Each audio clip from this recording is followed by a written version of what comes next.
നിൻ്റെ നോട്ടം കാണാൻ നല്ല രസമാണ്. സത്യത്തിൽ നീ ഇങ്ങനെ നോക്കുമ്പോൾ ഉണ്ടല്ല, ഈ രാത്രി നിന്നെ അങ്ങോട്ട് സ്നേഹിക്കാൻ തോന്നുക. പക്ഷേ ഞാനിപ്പോഴും കൺഫ്യൂഷനില്ല. നിൻ്റെ ആ മറ്റേ തലയുണ്ടല്ലോ, അതിപ്പോൾ എവിടെയായിരിക്കും? ഏത്? നീ ആരുടെ കൂടെയാണോ പോവാൻ ശ്രമിച്ചത് ആ തല?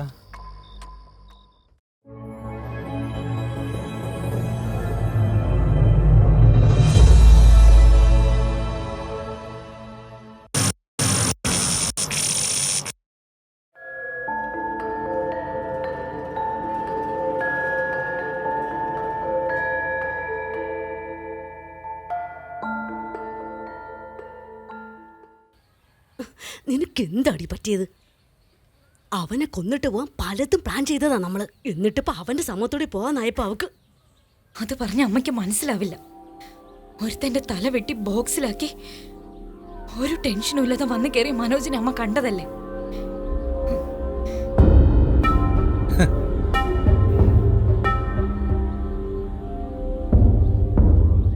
അമ്മയും മോളും വേഗം റെഡി ആയിക്കോ, നമുക്കിപ്പോൾ തന്നെ പോകണം.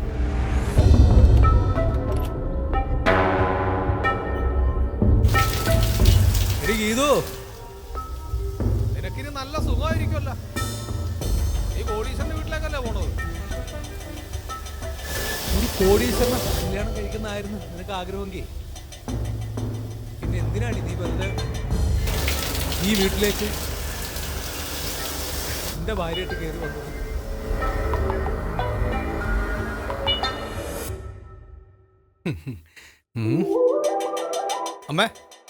അമ്മ അങ്ങോട്ട് ഇരിക്കേ, ഞങ്ങൾ പോരാ. വാ.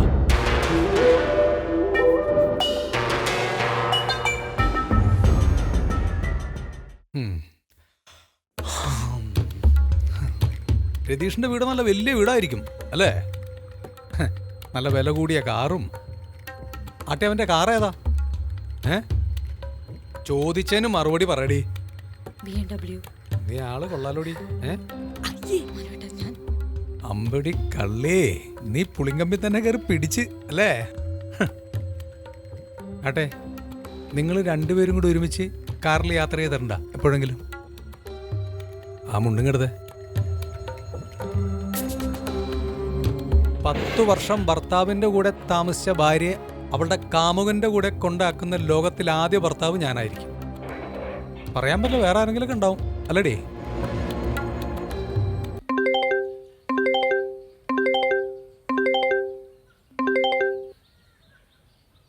ഹലോ, ആരാ? ഞാൻ രതീഷ. ഇത് വേറെ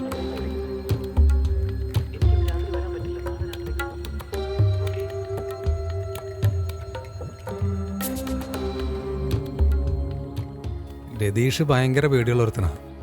എനിക്ക് തോന്നണില്ല അവൻ ജീവിതകാലം മുഴുവൻ നിന്നെ അവൻ്റെ കൂടെ കൂട്ടുമെന്ന്. അവൻ്റെ ആവശ്യം കഴിഞ്ഞാലേ അവനടുത്ത് നിന്നെ തെരുവിലേക്ക് വലിച്ചെറിയും. അവനെങ്ങനെയോ മനസ്സിലാക്കി ഞാനും നിൻ്റെ കൂടെ വരുന്നുണ്ടെന്ന്.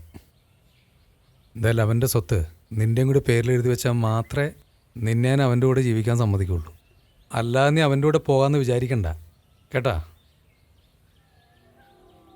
രതീഷിനോട് ഞാനാ പറഞ്ഞത് മനുവേട്ടൻ കൂടെ ഉണ്ടെന്ന്. എന്തിന്? മനുവേട്ടൻ കൂടെ ഉണ്ടെന്ന് അറിഞ്ഞിട്ട് രതീഷ് പിന്മാറട്ടെ എന്ന് വിചാരിച്ച. ഞാൻ രതീഷിൻ്റെ കൂടെ പോവില്ല. എനിക്ക് മനുവേട്ടൻ്റെ കൂടെ ജീവിച്ചാൽ മതി.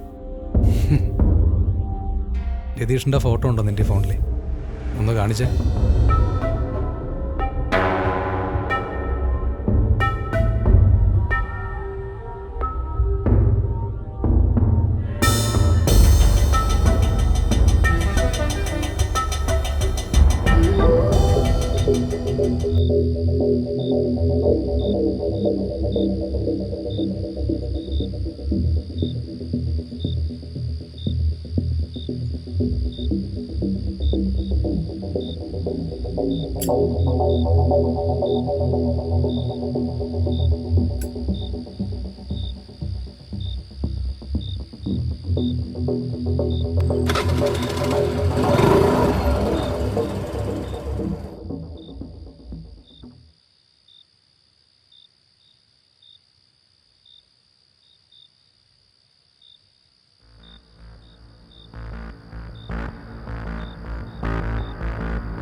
എന്താടി?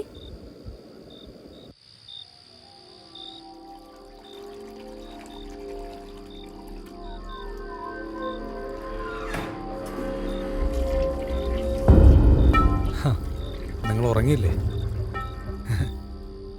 വാ, എനിക്ക് ഉറക്കം വരുന്നുണ്ട്, കിടക്ക. ഇതോ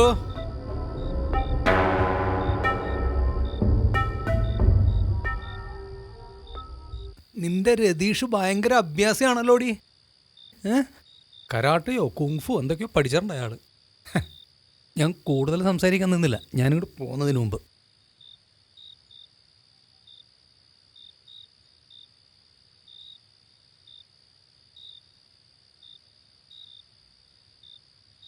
ഗീതു, നിന്റെ ഹാർട്ട് ബീറ്റ് എനിക്ക് കേൾക്കാം. നീ ടെൻഷനിലാണോ? കുഞ്ഞുനാൾ മുതൽ വലിയ വീടിനോടും വില കൂടിയ കാറിനോടും ഒക്കെ എനിക്ക് വല്ലാത്ത കൊതിയായിരുന്നു. അതെല്ലാം ഉള്ള ഒരാളെ ഫേസ്ബുക്കിൽ പരിചയപ്പെട്ടപ്പോൾ അറിയാതെ ഞാൻ... അതേ മതി, നിർത്ത്. നീ പറയാതെ തന്നെ എനിക്കെല്ലാം മനസ്സിലാവും. ഞാനിന്ന് നല്ല സന്തോഷത്തിലാണ്. നീ ചുമ്മാ അതും പറഞ്ഞ് എൻ്റെ മൂഡ് നശിപ്പിക്കില്ലേ? ഇപ്പോൾ നിൻ്റെ ടെൻഷൻ മാറിയില്ലേ? എന്നാൽ പിന്നെ നമുക്കൊരു കളി കളിച്ചാലോ?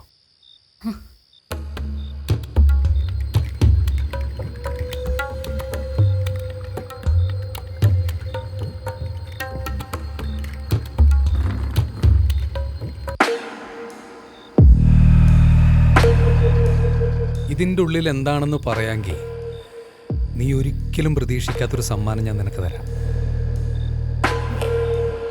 പറയ്, ഈ ബോക്സിനകത്ത് എന്താ? പറയടി. പറയാൻ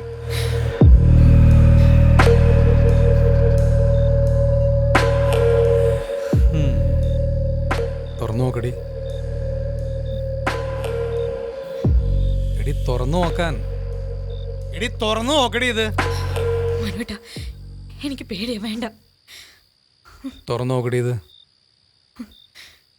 തുറന്നു നോക്കിയേ.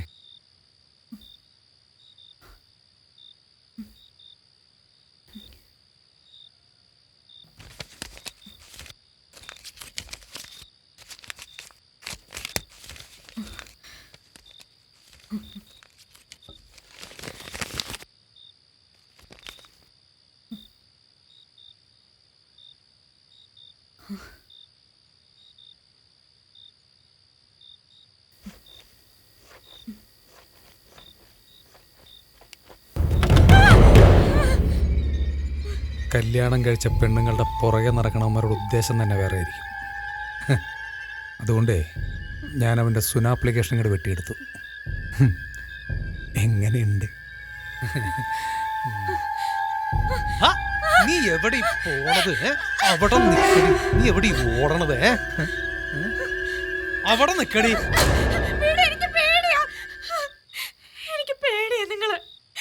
എന്താണ്? എടി നിനക്ക് എന്താ പറ്റിയത്? എടി നീയും നിന്റെ അമ്മയും കൂടി കൊല്ലാൻ നോക്കിയ മനോജാണ് ഞാൻ. തെറ്റ് മുഴുവൻ ചെയ്ത് നിങ്ങൾ രണ്ടുപേരും കൂടി. എൻ്റെ കുറ്റം മുഴുവൻ എനിക്ക്, അല്ലേ? നിങ്ങൾ കാരണമാണ് ഞാനിത് മുഴുവൻ ചെയ്തു കൂട്ടിയത്, അറിയോ? മനോട്ടാ, ഞാൻ നിങ്ങളുടെ കാല് പിടിക്കാം. ഇനി എൻ്റെ ജീവിതത്തിൽ ഇങ്ങനെ ഒന്നും ഉണ്ടാവില്ല. ഓക്കെ.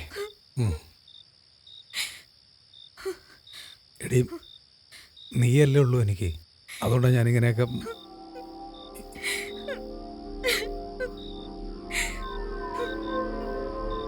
നീ ഫോണിൽ കാണിച്ചതല്ല രതീഷ്, ഞാൻ ചെന്ന് കണ്ടതുമല്ല രതീഷ് എന്ന് എനിക്കറിയാം. മറ്റൊരുത്തനെ പറഞ്ഞു വിട്ടിട്ട് അവനിപ്പോഴും ഹൈഡ് ചെയ്തിരിക്കുക. അവൻ എൻ്റെ വഴിയിലേക്ക് വരും. അതുവരെ ഞാൻ കാത്തിരിക്കാം.